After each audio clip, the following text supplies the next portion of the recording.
Ayan na po. Luto na po ang ating gulay na saluyot with ripe ampalaya.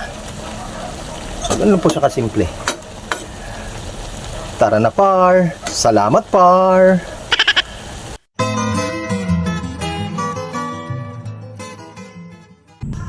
So ayan, magluluto tayo ng adobong saluyot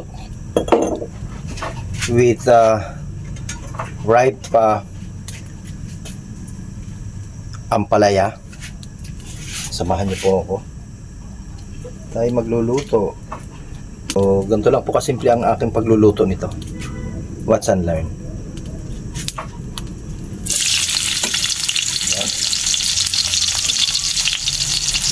Mag-isa lang po tayo ng bawang at saka sibuyas.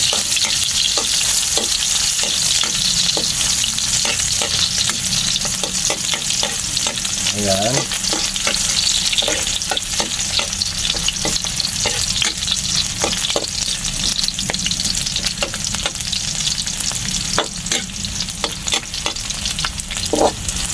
So, pag lumabas na po ang aroma,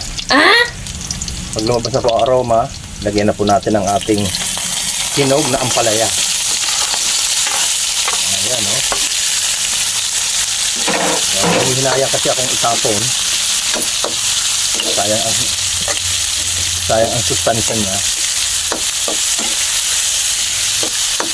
Kaya po ay sinama ko na po siya sa pag-adobo.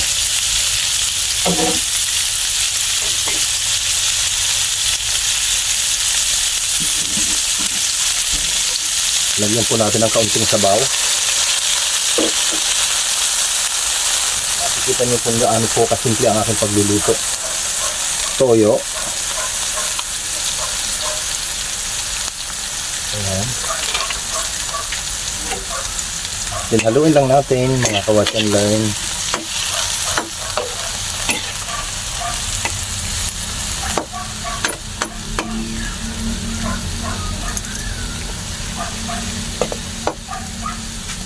So yan lang po muna natin siyang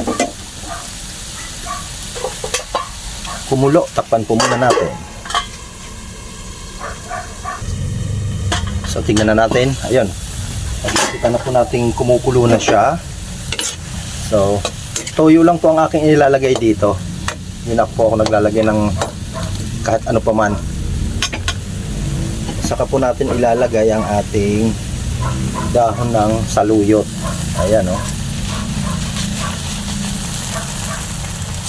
Buti meron ang aking kumpare. So ayan, o.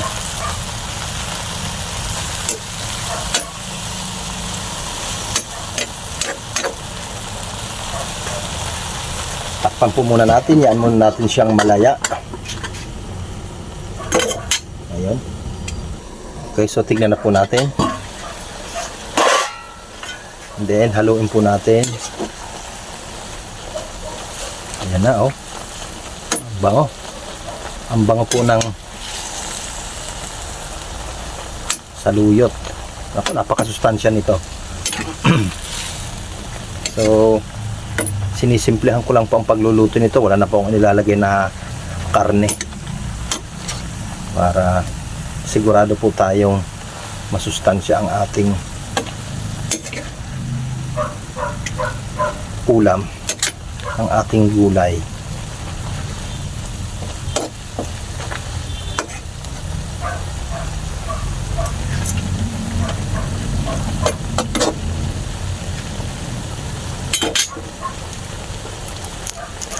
Lagyan lang po natin ng pampalasa. Sa piraso lang.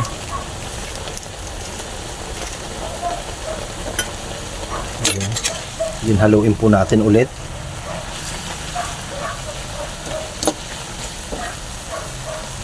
So dahil medyo nakukulangan ako sa sabaw, dagdagan natin para hindi maging maalat. Sa panahon ngayon, kailangan iingat tayo sa maalat na pagkain.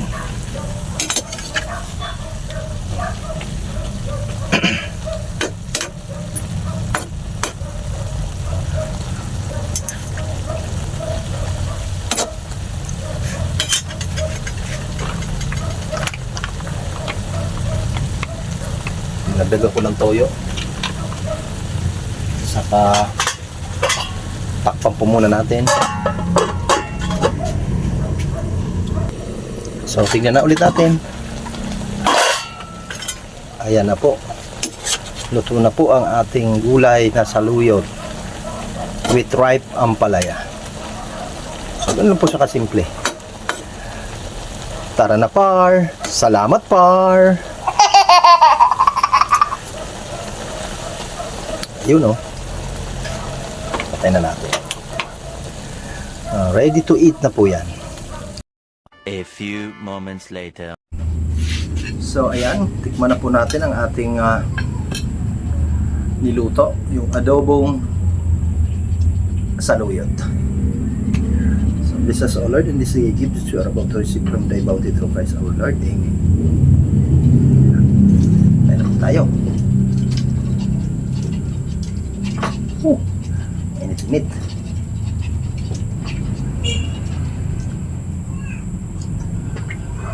Wow, ang sarap.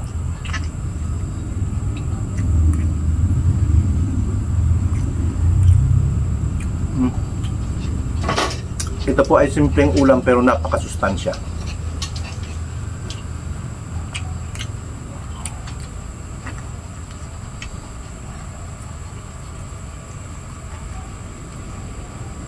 Ito naman po yung ampalaya. Hinog na po ang ampalaya. Nang hinayang po akong itapon, kaya isinahog ko na lang po sa pagluluto. Sarap.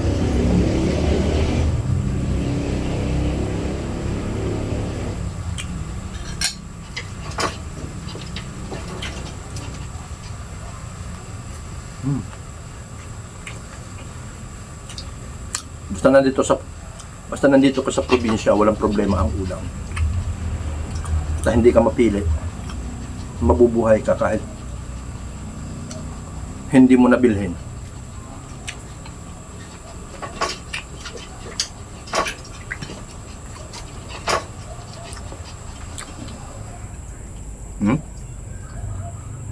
Wow.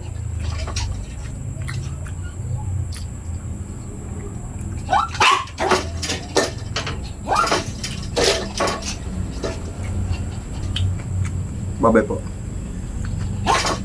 Kain po tayo.